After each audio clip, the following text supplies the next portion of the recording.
चलो आप तो करंट इलेक्ट्रिसिटी पे चर्चा शुरू करेंगे साहब, ठीक है ना। Let us start current electricity.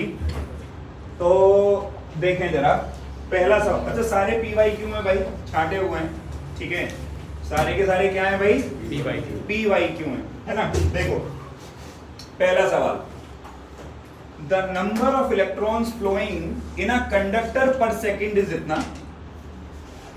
The current flowing through the conductor is. ध्यान से देखेंगे क्वेश्चन को, मैं ही करवा रहा हूं क्वेश्चंस को सॉल्व, घर पे जाके दोबारा तुम लोग ट्राई करोगे, ठीक है भाई। सवाल कहता है इलेक्ट्रॉन्स की संख्या पर सेकंड n की वैल्यू 3.3 इंटू 10⁻⁹ है। कह रहा है एक सेकंड में इतने इलेक्ट्रॉन क्रॉस कर रहे हैं, तो कह रहा है बता करंट कितना बन रहा होगा। बहुत सिंपल सवाल है, बेहद सिंपल सवाल है। शुरुआत सिंपल से ही करेंगे। क्या करंट का फॉर्मूला होता है Q/T? चालू नहीं हुई है क्या? क्या करंट का फॉर्मूला Q/T है ना। और क्या Q को हम लोग लिख सकते हैं Ne? कौन सा कॉन्सेप्ट है ये? Quantization. Q is equal to Ne है ना। इलेक्ट्रोस्टैटिक्स का इस्तेमाल किया, अपॉन में T। तो क्या नंबर ऑफ इलेक्ट्रॉन्स हैं 3.3 इंटू 10⁻⁹ इंटू क्या E की वैल्यू है 1.6 इंटू 10⁻⁻90 डिवाइड बाय क्या टाइम की वैल्यू है 1। हाँ ना बोलो भाई। तो ये हो जाएगा 3.3 इंटू 1.6 इंटू 10⁻⁻10 तो ये क्या रह जाएगा भाई? कुछ गड़बड़ लग रही है ना वैल्यू, कुछ गड़बड़ लग रही है ये ऊपर वाली वैल्यू। चलो कोई नहीं, कैलकुलेट करते हैं अपन लोग ना। तो 3.3 16 तिया 48, 4 16 तिया 48 और 4 52, 5.28 इंटू 10⁻⁻10। अब तुम देखो किसी भी ऑप्शन से नहीं मिलेगा, तो यहाँ पे ना क्वेश्चन में कोई ना कोई एरर है, ठीक है, टाइपिंग एरर है। और जितना मैं समझ पा रहा हूं, पता है क्या एरर है? ये जो है ना, ये शायद 10⁻19 होना चाहिए। या ऑप्शन भी एरर है, एंगस्ट्रॉम नहीं लिखा। हाँ ये हो सकता है, या तो ये 10⁻19 हो, तब आंसर 5.28 यानी कि 5.3 आएगा, अदरवाइज नहीं आ सकता। या तो ऑप्शन गलत है या ये गलत है। पर क्वेश्चन करने का तरीका पल्ले पड़ गया भाई, क्वेश्चन कैसे हो रहा है। हाँ ना बोलो भाई, बहुत बढ़िया। अगला सवाल मैं भेजूंगा तुम्हें लिखने के लिए, डोंट वरी। अगला सवाल ध्यान से देखो क्वेश्चन को। क्वेश्चन नंबर 2 क्या कह रहा है? कह रहा है करंट डेंसिटी और इलेक्ट्रिक फील्ड के रेशियो को क्या बोलेंगे। कहां से निकालें इस चीज को हम लोग? करंट डेंसिटी और इलेक्ट्रिक फील्ड के बीच में याद करो, हमने एक फॉर्मूला पढ़ाया था, J = σE। इसको हमने एक नाम भी दिया था, हमने इसको कहा था ये है microscopic form of Ohm's law. क्या है ये? Microscopic form of Ohm's law. J = σE। उसने क्या पूछा है? करंट डेंसिटी J है, इलेक्ट्रिक फील्ड का रेशियो, इस E को इधर ले लो, तो J/E बराबर क्या आया? What is sigma? So which is the correct answer? B is the correct answer. B is the correct answer. तीसरा सवाल कह रहा है करंट कैरिंग कंडक्टर में इलेक्ट्रिक फील्ड और करंट डेंसिटी का रेशियो क्या होगा। फिर से वही सवाल है, घुमा फिरा के ध्यान लगा के देखो, फिर से यूज करो। J = σE। अब की बारी वो क्या कह रहा है? किसका रेशियो पूछ रहा है? वो पूछ रहा है इलेक्ट्रिक फील्ड और करंट डेंसिटी का। तो क्या J करंट डेंसिटी है? इस बार इसे इधर ले जाओ, तो 1 = σE/J। अरे यार हाँ ना बोल। और इस सिग्मा को इधर लेके आएगा तो E/J बराबर क्या आ जाएगा? 1/σ। What is 1/σ? Resistivity. What is 1/σ? Resistivity. So answer is resistivity. What is the answer? Resistivity is the answer. बोलो क्लियर है भाई, इसमें कोई समस्या वाली बात नहीं है। Very good. अगला सवाल ना, ऑल आर PYQs। सवाल क्या कह रहा है, a steady current flows through a metallic wire whose area of cross section A increases continuously from one end of the wire to the other। Wire कुछ इस प्रकार की है, ऐसे या ऐसे भी बना सकते हो चाहो तो, कि एक एंड से दूसरे एंड तक जाने में जो एरिया ऑफ क्रॉस सेक्शन है वायर का वो बढ़ रहा है, इंक्रीज हो रहा है ना। तो हम ये कह रहे हैं कि जैसे जैसे समझो हम यहां से यहां जा रहे हैं, एरिया जो है वो क्या हो रहा है, इंक्रीज। एरिया जो है वो क्या हो रहा है, इंक्रीज। बोलो क्लियर है, एरिया बढ़ रहा है, ठीक है। कहता है the magnitude of drift velocity, किसका मैग्नीट्यूड, ड्रिफ्ट वेलोसिटी का magnitude as a function of area, as a function of, मतलब चार ग्राफ दे रखे हैं भाई, VD और A का ग्राफ है। कह रहा बता VD और A के ग्राफ में कौन सा, मतलब इन चारों में से कौन सा ग्राफ सही है। ध्यान से समझ मेरी बात को, क्या मैं ये कह सकता हूं कि I बराबर होता है ANEVD, क्या I बराबर होता है ANEVD? अगर मैं यहां से VD का फॉर्मूला निकालूं तो VD का फॉर्मूला बनेगा I अपॉन में ANE, I अपॉन में ANE। एक बात याद रखियो, एरिया ऑफ क्रॉस सेक्शन के वेरी करने से करंट की वैल्यू पे कोई फर्क, वो कांस्टेंट रहती है, करंट की वैल्यू पे कोई फर्क नहीं पड़ता। अब क्योंकि करंट की वैल्यू पे कोई फर्क नहीं पड़ रहा मेरे भाई, N भी कांस्टेंट है और E भी, यानी कि VD तेरा इनवर्सली प्रोपोर्शनल है किसके, एरिया के। तो तेरा VD का और एरिया का जो ग्राफ आना चाहिए वो कैसा आना चाहिए, इनवर्स प्रोपोर्शनैलिटी का ग्राफ आना चाहिए। तो इन चारों ग्राफ में देख, इनवर्स प्रोपोर्शनैलिटी का ग्राफ कौन है, वास्तविकता में देख C तो किसी हाल में नहीं हो सकता, D नहीं हो सकता है, तो ये भी इनवर्स, पर ये एक्सपोनेंशियल फंक्शन है। ये कैसे फंक्शन को दिखा रहा है, एक्सपोनेंशियल फंक्शन को। तो हमारा सही उत्तर क्या है, A। सही उत्तर क्या है भाई, A। समझ में आया कैसे किया गया? अरे भाई हाँ ना बोलो, पल्ले पड़ा, बहुत बढ़िया। अगला सवाल, एक वायर जिसका क्रॉस सेक्शनल एरिया बढ़ रहा है लगातार, एक एंड से दूसरे एंड, एक एंड से दूसरे and, is connected across a battery of V volt. कितने वोल्ट की बैटरी से कनेक्टेड है, V वोल्ट से। कहता है इनमें से कौन सी क्वांटिटी कांस्टेंट रहनी चाहिए, इनमें से कौन सी क्वांटिटी कांस्टेंट रहनी, current density, electric current, electric field, drift speed, बोल कौन। पिछले ही सवाल में बताया, एरिया ऑफ क्रॉस सेक्शन के बदलने से करंट पे फर्क नहीं पड़ता। So which is the correct answer, C. Which is the correct answer, C is the. बाकी सब देख फॉर्मूले से वेरी करेंगे, I बराबर है यानी VD से। VD A पे डिपेंड कर रही है, करंट डेंसिटी भी A पे डिपेंड करेगी। करंट डेंसिटी तो होती है I बाय है। अरे यार नहीं आया, ठीक है, सिर्फ इलेक्ट्रिक करंट कांस्टेंट रहेगा। Next question, the resistance of a metal wire increases with increasing temperature on account of, on गायब है यहां से, सुनिएगा, मेटल वायर का जो टेम्परेचर है, सॉरी जो रेजिस्टेंस है, वो टेम्परेचर बढ़ाने पे बढ़ता है। पहले वो एक बात सोचो, बढ़ता है नहीं बढ़ता है, मेटल के लिए बढ़ता है नहीं बढ़ता है, बढ़ता है। फॉर्मूला पढ़े थे, अल्फा बराबर R2 माइनस R1 अपॉन में R1 इंटू T2 माइनस में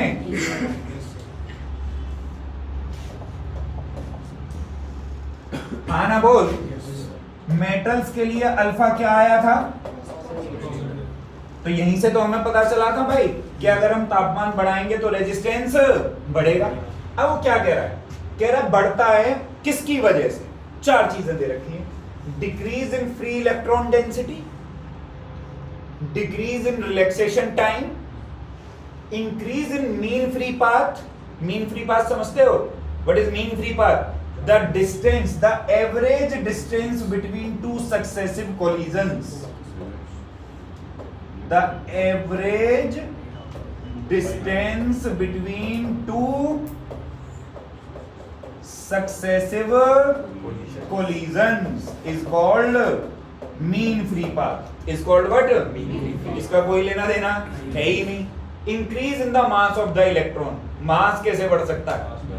ठीक है, मास तो वैसे ही कांस्टेंट रहता है। तो बनाने वाले ने ये दो ऑप्शन तो वैसे ही कुछ इस तरीके के बनाए हैं कि इनका तो कोई लेना देना है ही। दो चीजें देखनी कि भैया decrease in free electron density या डिक्रीज इन रिलैक्सेशन टाइम। ध्यान से समझ, मेटल में फ्री इलेक्ट्रॉन की जो डेंसिटी होती है वो कांस्टेंट रहती है, वो तापमान पे डिपेंड। अगर इसी क्वेश्चन में या मेटल की जगह सेमीकंडक्टर होता तो करती, तो उत्तर क्या होता? Free electron density. लेकिन यहां पे तू ध्यान लगा के दे, क्या रेजिस्टेंस का फॉर्मूला ml अपॉन में ANE स्क्वायर टाउ? क्या टाउ इनवर्सली प्रोपोर्शनल है किसके? टेम्परेचर के।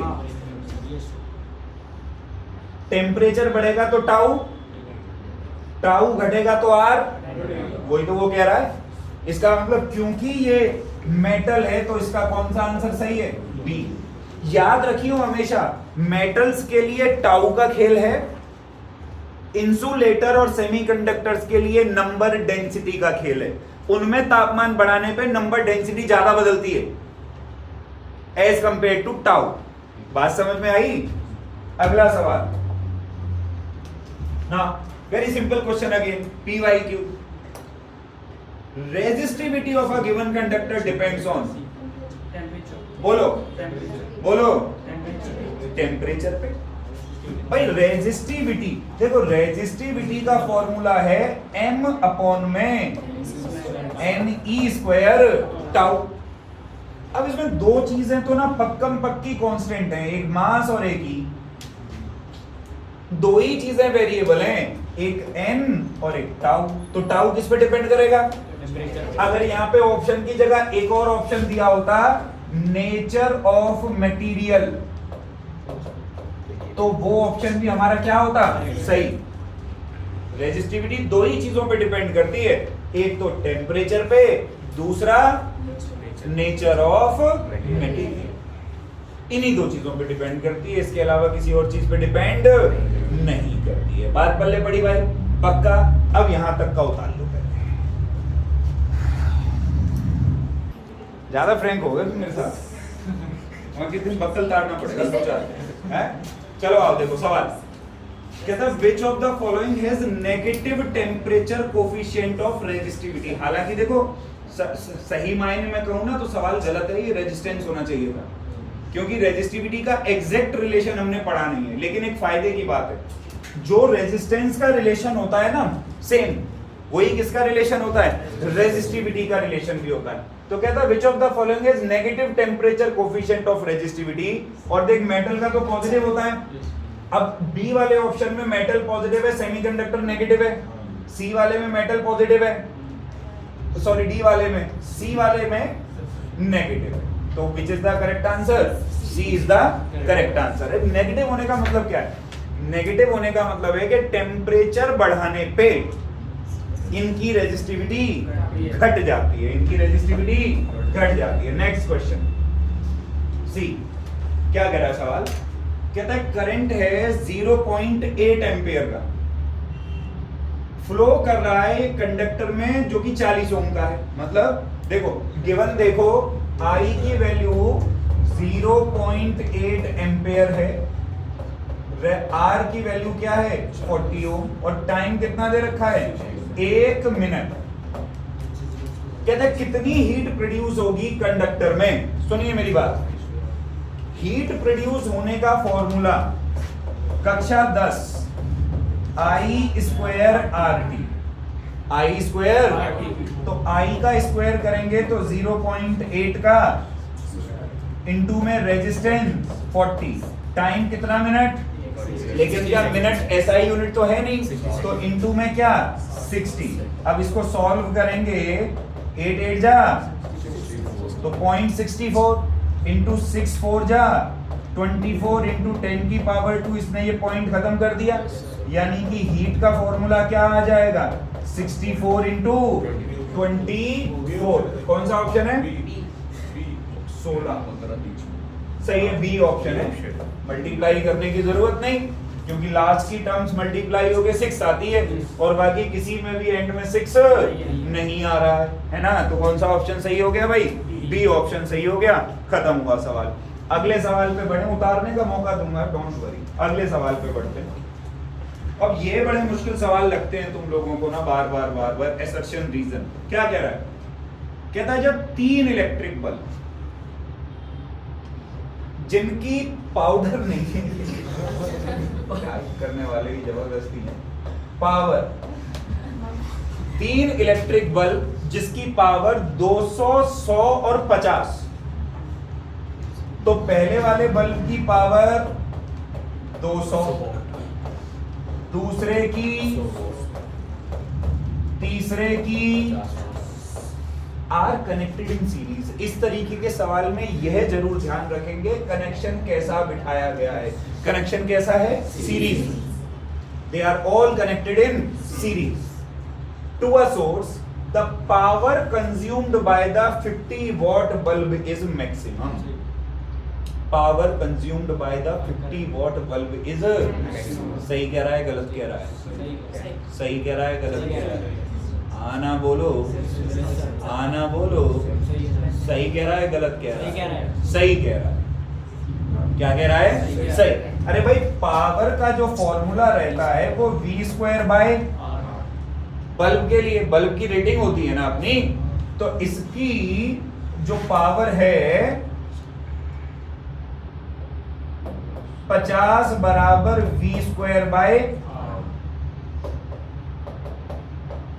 v square by 50। 1 मिनट,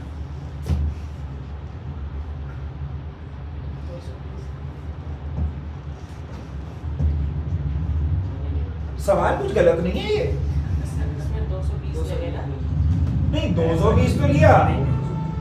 इसने क्या बोला कि 3 बल्ब हैं सीरीज में जुड़ गए। 1 सेकंड, 3 बल्ब हैं सीरीज में जुड़ गए, तीनों के अक्रॉस V तो अलग अलग जाएगा, V तो अलग अलग जाएगा, और I जो रहेगा वो तीनों में क्या रहेगा, सेम।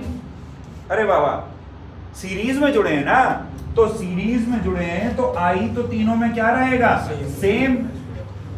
तो ये फॉर्मूला हम काहे लगाएंगे, हम फॉर्मूला लगाएंगे P बराबर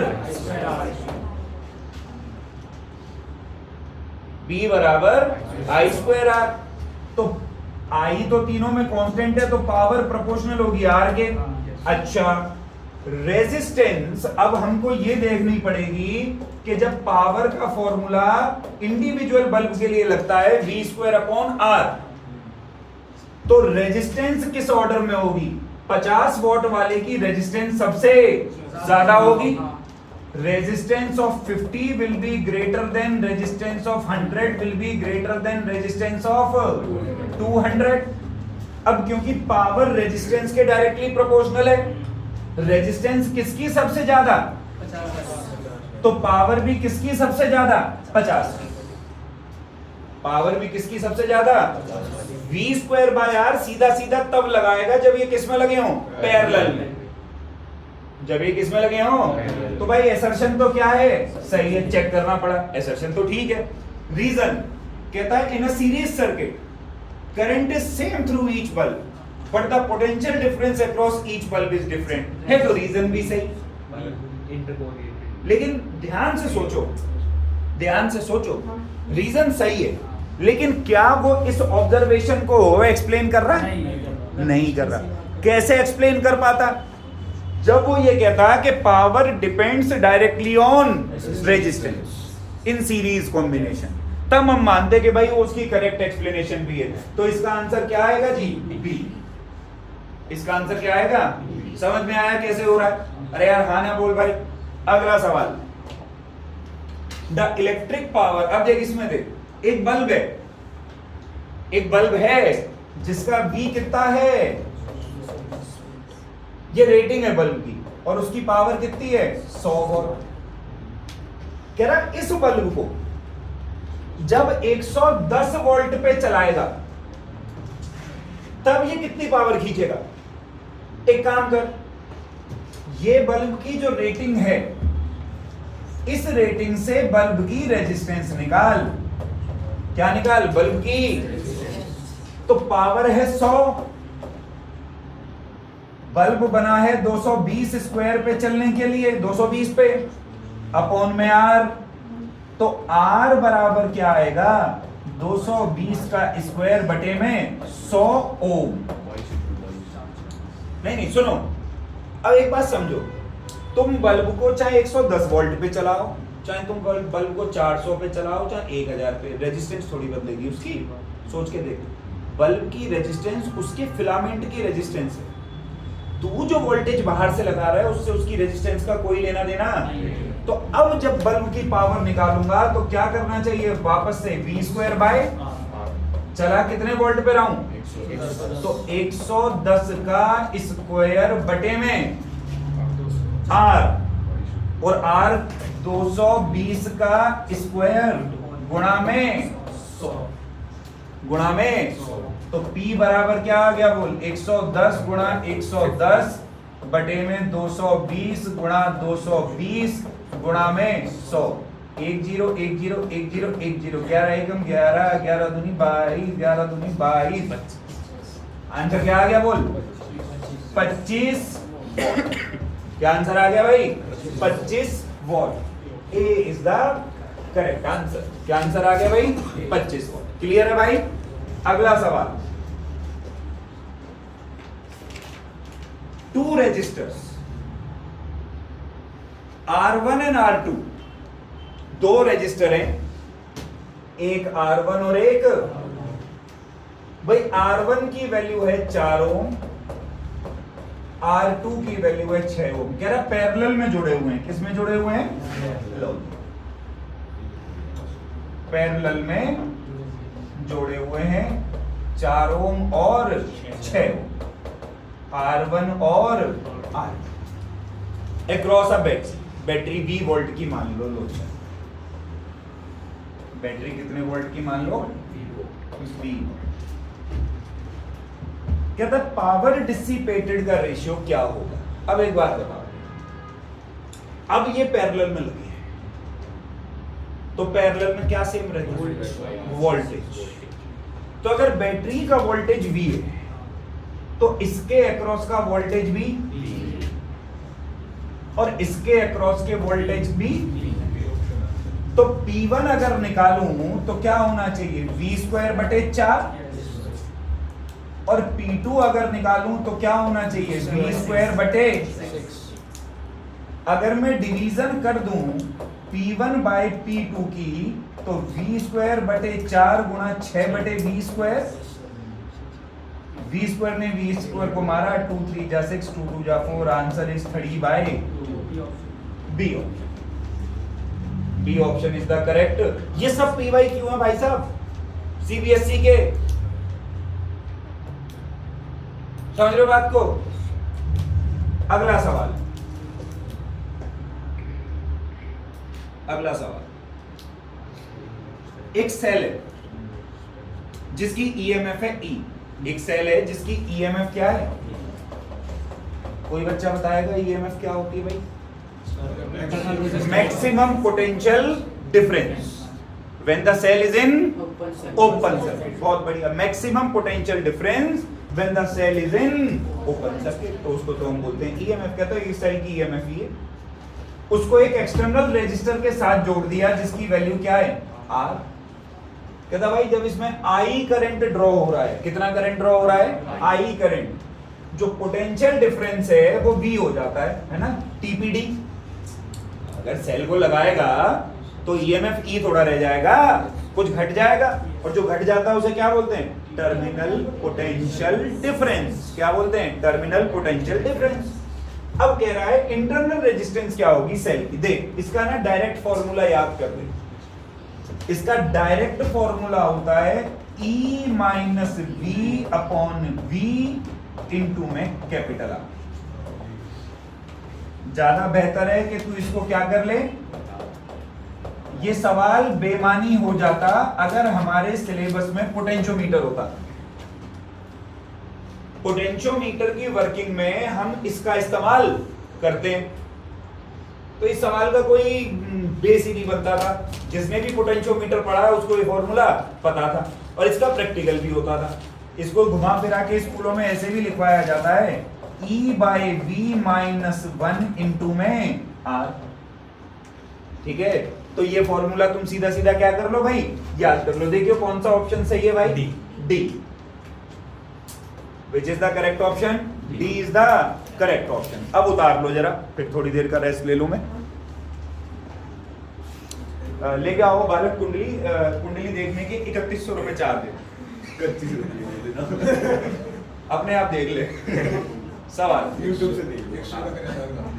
क्वेश्चन नंबर 14 कहता है डीसी सर्किट में, डीसी सर्किट समझते हो? डीसी सर्किट ऐसा सर्किट है जिसमें ना सेल या बैटरी लगी। एसी सर्किट ऑब्वियस सी बात है यहाँ आएगा ही नहीं, क्योंकि वो एसी में आएगा। पर पेपर में डीसी एसी दोनों मिक्स ही आएंगे, बता के तो आएगा नहीं कि भाई ये डीसी का ये एसी का क्वेश्चन। तो समझ, डीसी सर्किट जिसमें सेल या बैटरी लगी। The direction of current inside the battery and outside the battery respectively are. हम इसके ऑप्शंस को पढ़ें उससे पहले हम अपने लॉजिक को पक्का करें। लॉजिक कहता है कि इस बैटरी में एक बात बता, ये नेगेटिव है और ये करंट की डायरेक्शन यही होनी चाहिए ना। तो बैटरी के बाहर करंट की डायरेक्शन क्या है? +2 माइनस। देख प्लस से निकल रहा है और माइनस पे जा रहा है माइनस। तो बैटरी के अंदर क्या है? -2 प्लस। अब ढूंढ ऑप्शन। पहले इसने क्या पूछा? इनसाइड, तो इनसाइड होगी नेगेटिव टू पॉजिटिव। सी और डी में सी है, C is the correct answer. Negative to positive inside and positive to negative outside. नहीं, जो हम बनाते हैं डायरेक्शन एक्चुअली। इलेक्ट्रॉन का फ्लो तो उल्टा होता है। इलेक्ट्रॉन का फ्लो क्या होता है? उल्टा। ठीक है, अगला सवाल क्या कहता है? देखो क्वेश्चन कह रहा भाई एक सेल है जिसकी इंटरनल रेजिस्टेंस है स्मॉल r। ठीक है, connected across an external resistor capital R। सुन लो, चित्र बना लें। एक सेल है, जैसे मान लो ये सेल है, इसकी इंटरनल रेजिस्टेंस है स्मॉल r, और इसको जोड़ा गया है एक external resistor of capital R। Can supply maximum current. कह रहा है ये सर्किट, ये सेल मैक्सिमम करंट कब सप्लाई कर सकता है साहब? इनमें से कौन सी सिचुएशन वैलिड होगी?